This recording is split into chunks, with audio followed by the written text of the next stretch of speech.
A linguagem da cura pelo Espírito. De acordo com o caminho da autorrealização, poucas palavras servem de base à arte de curar pelo Espírito. Antes de abordar este assunto, quero dizer brevemente o que se entende por autorrealização. É uma doutrina espiritual baseada em uns poucos princípios que qualquer pessoa pode observar praticamente, independentemente da sua confissão religiosa. O caminho da autorrealização revela a natureza de Deus como sendo o poder infinito, a inteligência e o amor do universo, e revela o ser de cada indivíduo como um uno com a natureza e os atributos de Deus. Ser individual esse que se manifesta em inúmeras formas e espécies.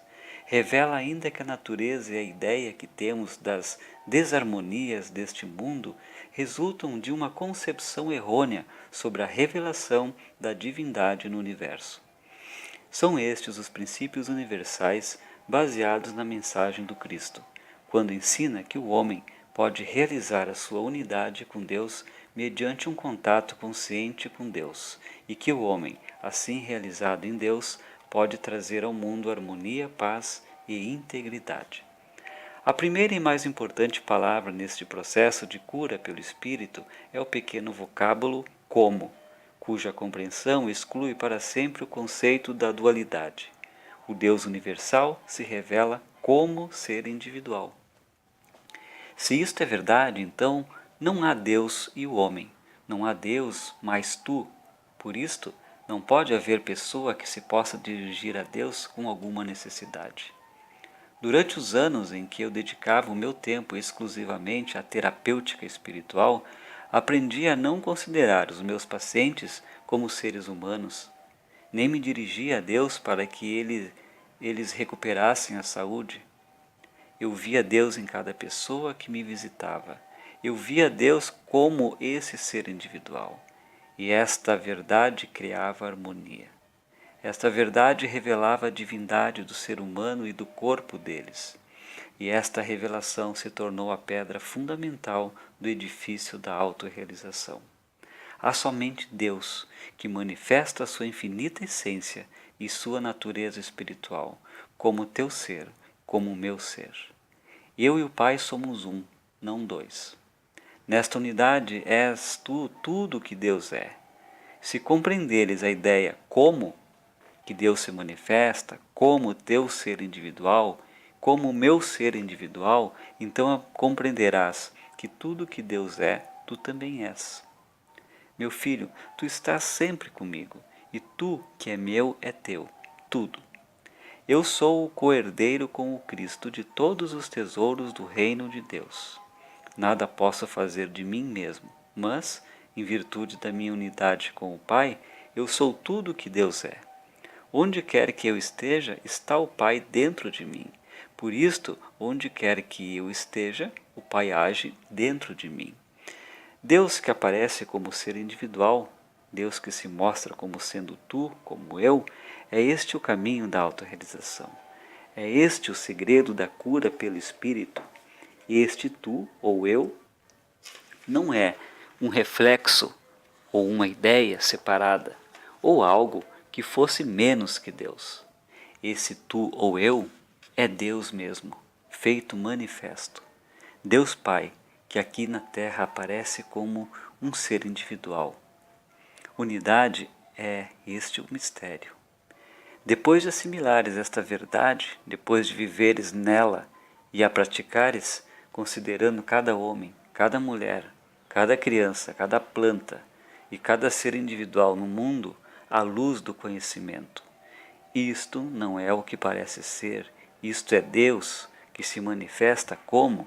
Então desenvolverás aquela consciência curativa que nunca enxerga o homem na sua humanidade, mas que logo entra em contato com a consciência espiritual dele. Acostumar-te-ás a não ver o homem segundo a sua aparência, mas o verás através dos seus olhos, para além dos seus olhos, na certeza de que lá está o Cristo de Deus.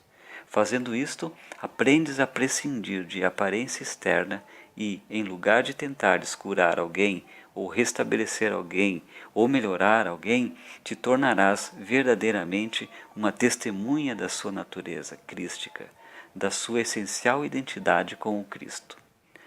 Outra palavra, não menos importante que o como, é o verbo é. Se é verdade que Deus se revela como o ser individual de cada criatura, então a harmonia é a verdade sobre cada indivíduo. E com isto a palavra é se torna a palavra mestra na oração e no processo curativo. Então desistimos de querer curar alguém, desistimos de querer melhorar ou enriquecer alguém. Então vivemos constantemente na harmonia da consciência do é, ou do eu sou. Se Deus é o teu ser, então Deus é a tua harmonia. Se tudo que o Pai tem é teu, então tu estás, agora mesmo, na plenitude e perfeição de Deus. Se Deus é a atividade do teu ser, então é a harmonia a lei do teu ser. Se deixares de viver no passado ou no futuro, então vives na consciência do permanente. É do eterno eu sou. Mesmo quando encontras um bêbado, um doente ou um moribundo, não prestarás atenção à aparência externa, mas dirás a ti mesmo: ele é. A consequência do como é necessariamente o é. É isto compreensível ou não? Se Deus se manifesta como o teu tu, portanto, é harmonia a tua verdade. A mais poderosa expressão no vocabulário da oração é a palavrinha é. A harmonia é, Deus é, a alegria é, a paz é, a abundância é, a onipresença é. Será que pode haver algo que curar, algo que mudar, algo que renovar ou algo que aniquilar na presença da onipresença? Percebes os fenômenos externos, as aparências dos sentidos, mas não te deixarás desorientar por elas.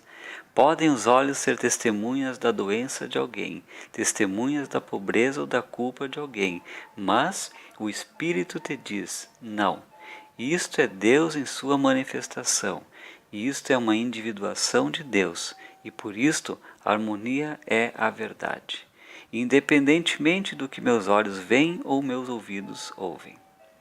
A cura espiritual supõe uma consciência altamente desenvolvida. É uma consciência capaz de penetrar as aparências e enxergar para além. É uma visão de dentro, que nos dá a certeza desta verdade, mesmo quando os nossos olhos enxergam um ladrão ou um moribundo. Ninguém pode ser curador espiritual eficiente se não possuir a certeza. Este é o meu filho amado, no qual me comprazo. É sem importância o testemunho dos sentidos externos. Algo no teu interior deve cantar. E o cântico que teu interior canta deve dizer: este é o meu filho amado, no qual me comprazo. O eu no meu interior é poderoso. Palavras não resolvem este problema. Deve ser uma convicção interna. E esta só adquire por meio de exercícios, pela compreensão e pela prática, sem falar da graça de Deus que reside no teu íntimo. Se fores capaz de ficar sentado à cabeceira de um doente moribundo, sem um vestígio de temor, porque uma voz canta no teu interior: este é o meu filho amado, eu sou onipotente no meu interior, jamais te abandonarei nem te esquecerei, então és um curador pelo Espírito. Isto supõe uma evolução que só se alcança por exercícios, até que desponte o dia em que esta voz fala de dentro, ou alguém recebe esta consciência pela graça de Deus, como um presente. Entretanto, é difícil alcançar esta convicção, se não forem clarificadas certas circunstâncias que fazem parte da cura espiritual. Uma das mais importantes é a função da mente humana. Antigamente, nos primórdios das assim chamadas curas metafísicas, ensinava-se que o corpo estava sujeito à mente. Era uma ideia nova, tão provocante que o homem moderno começou a treinar neste sentido, controlando o corpo pela mente. Breve foi o tempo dos sucessos, e ainda em nossos dias alguns principiantes colhem certos resultados com este método. O que há de ilusório nesta praxe é que os seus adeptos se esquecem de que por detrás do pensamento está um pensador, e que esse pensador não é nenhuma pessoa. O pensador é Deus, o Deus no homem, a alma humana. A mente humana é apenas um instrumento de percepção. Podemos sim perceber a verdade com a mente, mas a mente não é criadora. O próprio inventor não aure a sua invenção de dentro da sua mente. Ele percebe a existência de certas leis naturais que sempre existiram. Descobre como essas leis harmonizam-se entre si e como devem ser aplicadas.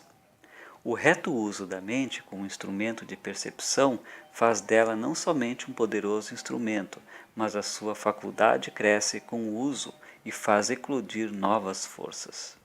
Sabendo que a mente é um instrumento, devemos saber também de quem ela é instrumento.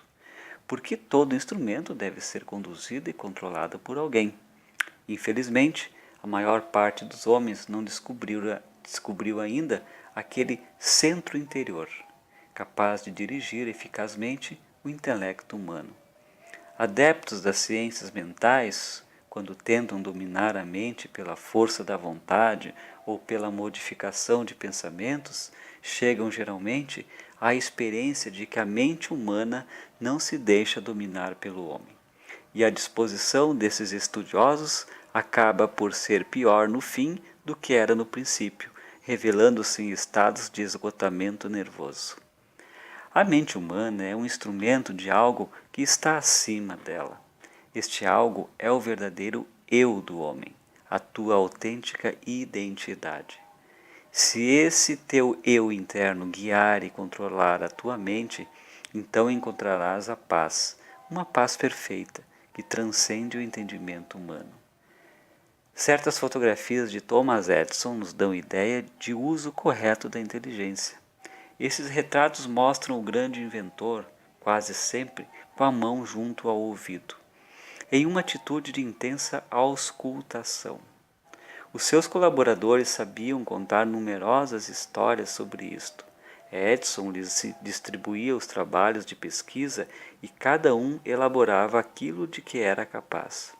E no fim apelavam para a sabedoria do mestre. A mão do inventor ia imediatamente ao ouvido.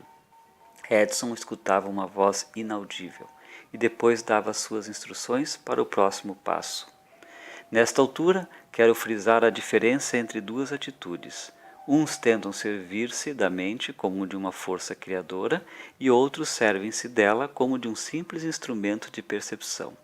Se eu trabalhasse no plano puramente mental dos pensamentos, fecharia os olhos e repetiria incessantemente a mim mesmo: teu corpo está sadio, o teu corpo funciona normalmente, teu corpo reage a esta verdade que me é consciente. E provavelmente o resultado desse exercício mental seria um certo alívio benéfico do mal. Com efeito, nos primeiros tempos dessas terapias metafísicas, houve uma onda de resultados admiráveis. Na realidade, porém, os curadores não haviam atingido a verdade plena. Quando cuidavam que a mente pudesse curar o corpo humano, próprio ou alheio. Era uma das etapas intermediárias certamente superior àquele outro estágio em que o homem considerava o corpo material como fonte e origem da vida. Do ponto de vista da cura espiritual e da vida espiritual, o processo é bem diferente. Das alturas desta perspectiva, é Deus a alma, a vida e lei única de todos os seres. A mente humana é um instrumento e o corpo é a sua forma manifestativa externa. Quem trabalha neste plano e recebe o grito de socorro de um doente, fecha os olhos e não pensa pensamento algum. Não reflete o que o doente deva comer ou beber, ou como deveria ser a sua saúde. O curador espiritual, sentado tranquilamente, na consciência de que a sua mente é um vaso receptivo. Receptivo para receber o quê? para receber em si aquela voz suave e silenciosa que se chama Deus e que é a alma dentro do homem. Não discorre sobre coisa alguma, assume simplesmente uma atitude de auscultação. Então se fará ouvir aquela voz suave e silenciosa, e a terra degela. De dentro desse silêncio em que tu te fizeste quase um vácuo auscultativo, sempre vigilante, nunca dormente, nunca fatigado, nunca hesitante, sempre consciente e ativo na expectativa da visita do Cristo. De dentro deste grande silêncio, de dentro deste infinito que é Deus, das profundezas da tua alma, o Deus em ti se fará ouvir uma voz ou surgirá um sentimento, uma vibração, uma libertação, uma certeza, indiferente o nome que lhe des. E lá se foi a ilusão e nasceu a verdade. Não importa a natureza do problema, quer seja de caráter físico, mental, moral, financeiro, ou se trate de harmonizar relações sociais. Não faz diferença alguma, pois não é a tua sapiência que vai tratar do assunto. Tu não aures daquilo que aprendeste durante os anos da tua peregrinação terrestre. Mantens uma atitude completamente receptiva para aquilo que te criou no princípio e que sabe da situação de cada indivíduo. E se tu te permitires que esse poder se manifeste, estarás lá onde deves estar, sob a jurisdição de teu Pai Celeste, sob o domínio desse alguém que sabe das tuas necessidades antes que tu mesmo as conheças, desse alguém que se compraz em dar-te o reino.